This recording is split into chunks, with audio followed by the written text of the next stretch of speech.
విశాఖ నగరంలోని Sridevi Vignana Jyothi Parishkar charitable trust ఆధ్వర్యంలో బుధవారం నాడు మట్టి విగ్రహాలను పంపిణీ చేశారు. వినాయక చవితిని పురస్కరించుకొని Sridevi Vignana Jyothi Parishkar charitable trust pollution control board సహాయంతో విశాఖ నగరంలో మురళీనగర్ జీవీఎంసీ హై స్కూల్లో ఈ కార్యక్రమాన్ని చేపట్టారు. విద్యార్థులకు, ఉపాధ్యాయులకు పర్యావరణ పరిరక్షణలో భాగంగా కాలుష్యరహిత వినాయక చవితి జరుపుకోవాలని మట్టి విగ్రహాల ప్రతిమలను పంపిణీ చేయడం జరిగిందని శ్రీదేవి విజ్ఞాన జ్యోతి పరిష్కార్ చారిటబుల్ సంస్థ వ్యవస్థాపకురాలు కీర్తి పట్నాయక్ పేర్కొన్నారు. ఈ కార్యక్రమంలో పొల్యూషన్ బోర్డు నుంచి ఆర్ చంద్రశేఖర్, ప్రధానోపాధ్యాయురాలు Hemalatha, GVMC supervisor Ganesh, school ఉపాధ్యాయులు తదితరులు పాల్గొన్నారు. స్ఫూర్తి న్యూస్, విశాఖ సిటీ. నమస్తే అమ్మ, నా పేరు కీర్తి పట్నాయక్, శ్రీదేవి విజ్ఞాన జ్యోతి పరిష్కార్ చారిటబుల్ ట్రస్ట్. ఇక్కడ నాకు ఈరోజు మేము మట్టి వినాయకుల బొమ్మలు డిస్ట్రిబ్యూట్ చేస్తున్నాం. పొల్యూషన్ కంట్రోల్ బోర్డు వారు అతి తక్కువ సమయంలో నేను బొమ్మలు అమ్మడం జరిగింది. వెంటనే మా అభ్యర్థులను మన్నించి వాళ్ళు బొమ్మలు ఇచ్చారు. ఈ సంవత్సరమే కాదు, ప్రతి సంవత్సరం నేను సపోర్ట్తో నేను చేస్తూ ఉన్నాను. నాకు నేను ఇస్తున్న సపోర్ట్ చాలా అభినందనలు. నిజంగా నేను ఎంతో కష్టపడి వర్క్ చేస్తున్నాను. ఇక్కడ నేను చాలా సేవా కార్యక్రమాలు చేశాను. మేడం మంచి కోఆపరేషన్ అనమాట, మంచిగా ముందుకు తీసుకెళ్తా ఉన్నారు.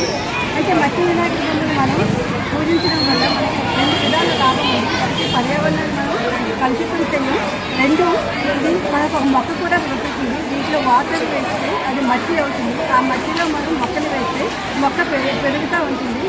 మనం పూజించిన గణేష్ మన దగ్గరే ఉన్నట్టుగా ఉంటుంది. అలాగే మనం సముద్రంకి వెళ్ళి నిమజ్జనం చేసే ట్రాన్స్పోర్ట్ కూడా మనకి తగ్గుతూ ఉంటుంది.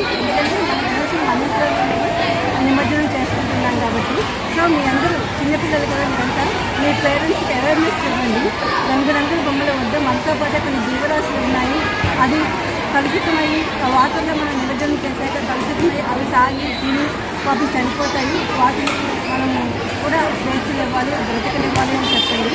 ప్రతి సంవత్సరం ఇట్లాగే మట్టి బొమ్మలుగా మీరు గణేష్ చతుర్థికి ఫ్రెండ్లీగా చేసుకోవాలి. గణేష్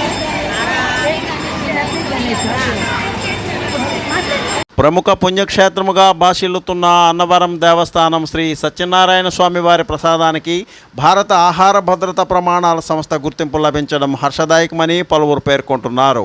అన్నవరం దేవస్థానం ఏర్పాటు చేసిన ఒక కార్యక్రమంలో ప్రతిపాడు ఎమ్మెల్యే వరపుల సత్యప్రభ పాల్గొనడం జరిగింది. శ్రీ సత్యనారాయణ స్వామి ప్రసాదంకు స్వచ్ఛత, నాణ్యత, తీయదనంలోని దేశ ఖ్యాతి లభించడం నిజంగా అభినందనీయమని ఆమె పేర్కొన్నారు. ఈ సందర్భంగా ఆలయ సిబ్బందిని, పాలకవర్గంను అభినందించారు. కార్యక్రమంలో ఈవో రామచంద్రమోహన్, చైర్మన్ రోహిత్ తదితరులు పాల్గొన్నారు. సతీష్, పూర్తి న్యూస్, అన్నవరం.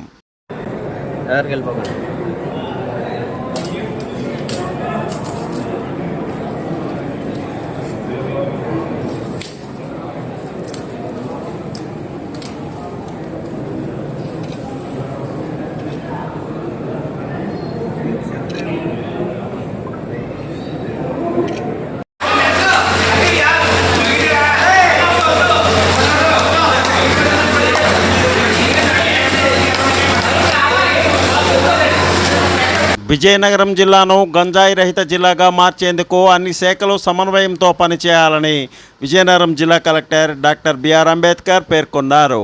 బుధవారం నాడు జిల్లా ఎస్పీ వకుల్ జిందాల్, కలెక్టర్ అంబేద్కర్ ఆధ్వర్యంలో జిల్లా కలెక్టర్ సమావేశ మందిరంలో బుధవారం నాడు నార్కోటిక్ కోఆర్డినేషన్ కమిటీ సమావేశాన్ని నిర్వహించారు. ఈ సమావేశంలో కలెక్టర్ అంబేద్కర్, జిల్లా ఎస్పీ వకుల్ జిందాల్ మాట్లాడారు. స్ఫూర్తి news, Vizianagaram. Bigger cities like Hyderabad, Bangalore, through or sometimes to Maharashtra and other northern states also.